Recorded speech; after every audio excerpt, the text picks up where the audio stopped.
Deus tem planos para cumprir em nossas vidas.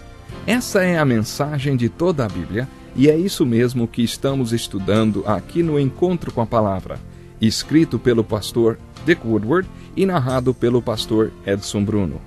Fique atento a mais um programa que o Ministério Cooperativo Internacional leva a você.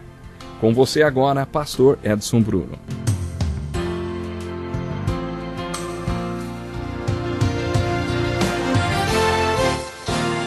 Olá, seja bem-vindo a mais um Encontro com a Palavra.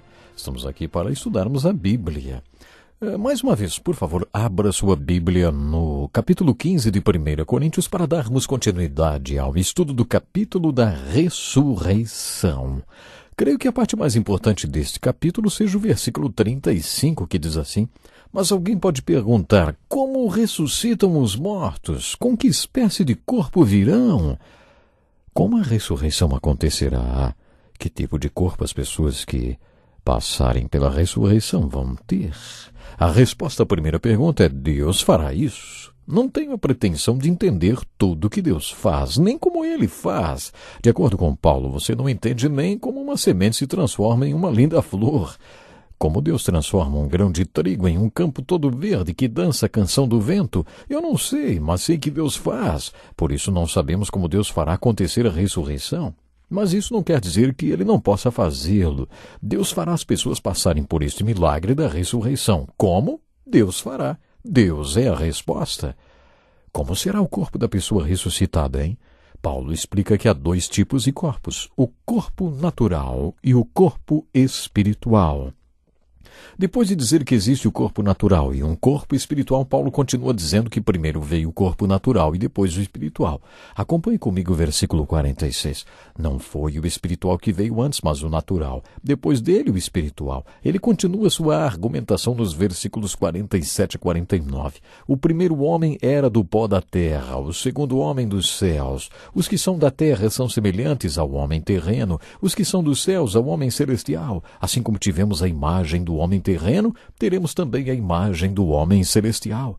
Essas palavras de Paulo nos levam a dizer que o homem foi feito para viver em dois mundos e não apenas em um. O homem tem um corpo físico para viver na terra, mas ele também é um ser espiritual. E o seu lado espiritual é a parte que não podemos ver, a parte invisível, intocável, a parte espiritual do homem. O Criador concedeu a esta parte do homem o potencial de viver em uma esfera espiritual. Em outras palavras, não fomos feitos para viver apenas em uma dimensão de vida, mas em duas. Fomos feitos para viver na terra e para isso recebemos um equipamento físico, um corpo terreno, mas também existe no homem o potencial para um corpo espiritual. Entretanto, para viver nesta segunda dimensão, o homem tem que passar pelo milagre da ressurreição. Paulo escreveu que para isso acontecer são necessárias duas coisas. A parte corruptível do homem, o seu corpo tem que experimentar o milagre que a torne incorruptível. O homem tem que passar por uma experiência que o transforme de mortal em imortal. O milagre da ressurreição faz o corpo do homem incorruptível e seu espírito imortal, ou seja, preparado para viver na segunda dimensão da vida. No último estudo, eu o desafiei a refletir sobre a pergunta: o que é um corpo espiritual? João escreveu no primeiro capítulo de sua primeira epístola que viu de perto a ressurreição de Jesus. Ele examinou Jesus e o tocou como Tomé fez. E aí, no capítulo 3 de sua primeira epístola, João escreveu assim: ainda não se manifestou o que havemos de ser. Portanto, o que é um corpo espiritual, hein? Acho que João está nos dizendo que não sabemos porque ainda será revelado, mas sabemos que vai ser um corpo espiritual. Não sabemos exatamente como ele será. Pode ser que seja diferente do corpo ressurreto de Jesus, no qual ele viveu durante 40 dias depois de sua ressurreição. Mas, se não for como o de Jesus, como será? Não sabemos. A única coisa que podemos afirmar pela fé é que existirá um corpo espiritual. Assim como temos o corpo natural, com o qual somos equipados para viver esta vida, também teremos o corpo espiritual com o qual seremos equipados para viver a próxima vida. Paulo afirmou estas coisas nos versículos 42 a 49 deste capítulo. Quando chegamos ao versículo 50, deparamos-nos com a conclusão deste capítulo. Nele, Paulo afirma: irmãos, eu lhes declaro que carne e sangue não podem herdar o reino de Deus, nem o que é perecível pode herdar o imperecível. Esta é uma declaração muito importante. Como é o céu? Como é a dimensão celestial? Na minha opinião, Paulo está falando que não existe corpos físicos no céu. Teremos corpos espirituais, e mesmo que não possamos compreender nem visualizar esta dimensão, ela existe. Uma coisa podemos afirmar categoricamente: corpos físicos não entram no céu, porque o reino de Deus é incorruptível e o corpo físico é corruptível.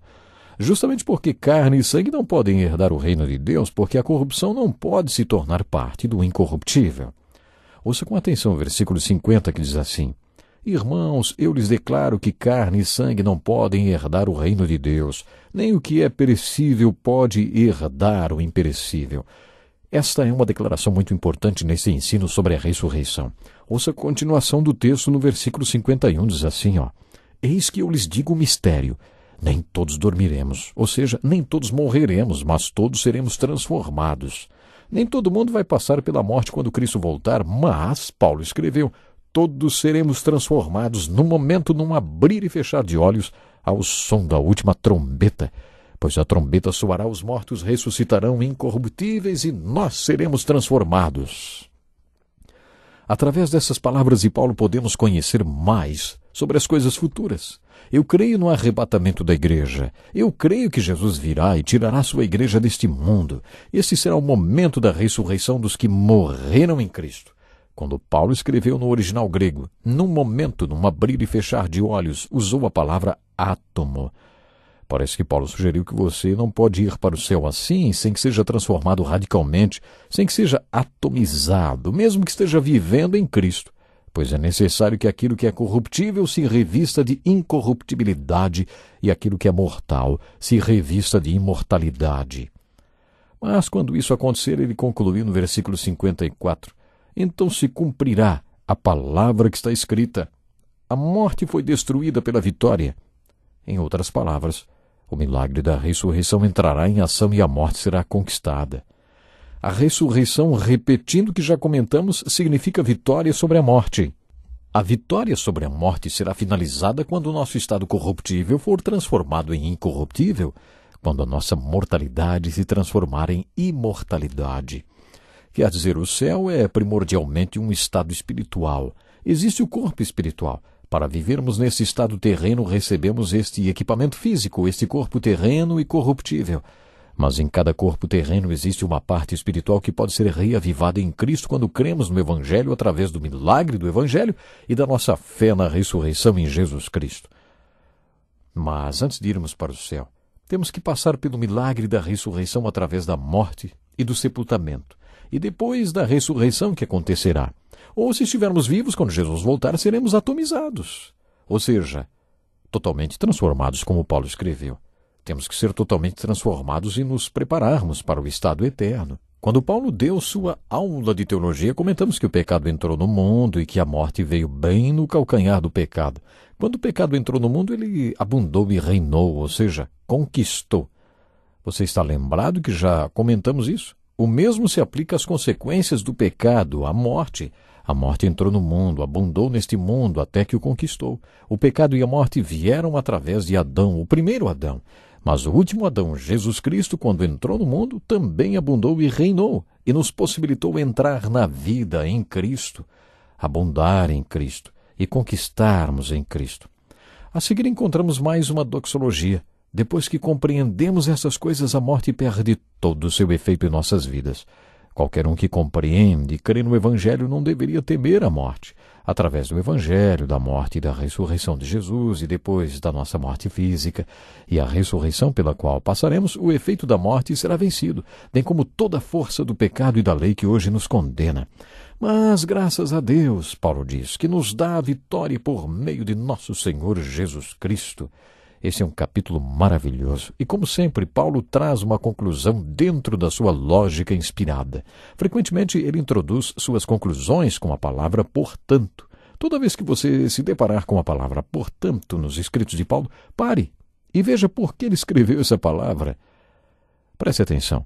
Portanto, meus amados irmãos, mantenham-se firmes e que nada os abale.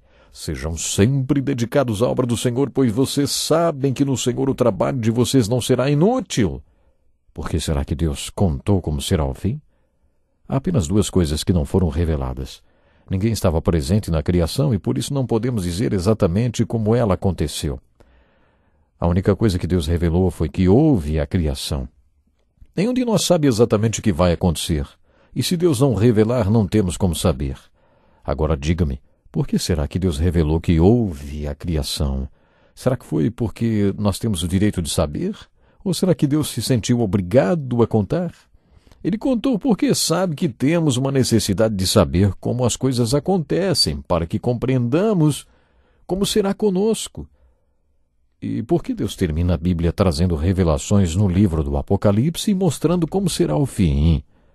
E não só apenas no livro do Apocalipse, como em outras passagens bíblicas.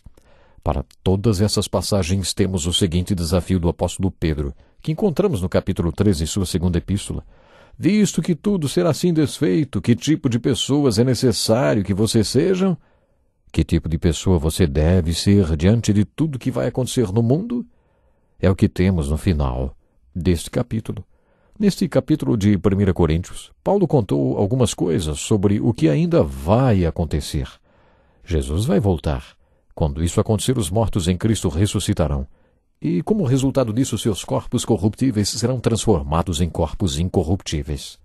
E o que for mortal neles se tornará imortal. Este milagre da ressurreição os preparará para a eternidade. A parte neles que é corruptível, ou seja, a parte mortal, não pode fazer parte do estado eterno. Por isso, quando eles se levantarem das sepulturas, a ressurreição os preparará para o céu. E o que acontecerá com todos nós que estivermos vivos quando Jesus voltar? Paulo ensina que seremos transformados em um átomo, conforme a expressão grega, quer dizer, seremos atomizados. Teremos que passar por uma transformação para que nossa parte corruptível se torne incorruptível e nossa parte mortal, imortal. Depois de ensinar todas essas coisas maravilhosas, Paulo contou por que ele escreveu tudo isso. Diante da autenticidade de todos esses fatos, ele disse: mantenham-se firmes e que nada os abale. Sejam sempre dedicados à obra do Senhor, pois vocês sabem que no Senhor o trabalho de vocês não será inútil. No próximo encontro com a palavra, vamos concluir o estudo da primeira carta de Paulo aos Coríntios. Então, programe-se para acompanhar esse estudo conosco.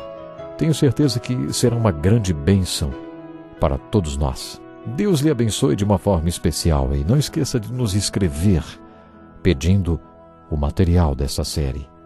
Até o próximo programa. Que lição importantíssima. Obrigado, Pastor Edson Bruno. Prezado ouvinte, coloque em prática o que você ouviu aqui. Sem dúvida, sua vida será grandemente abençoada. Este é um estudo escrito pelo Dr. Dick Woodward, na voz do Pastor Edson Bruno. Escreva-nos e solicite o material. Nosso endereço é Encontro com a Palavra, Caixa Postal 2011, CEP 89201-970, Joinville, Santa Catarina.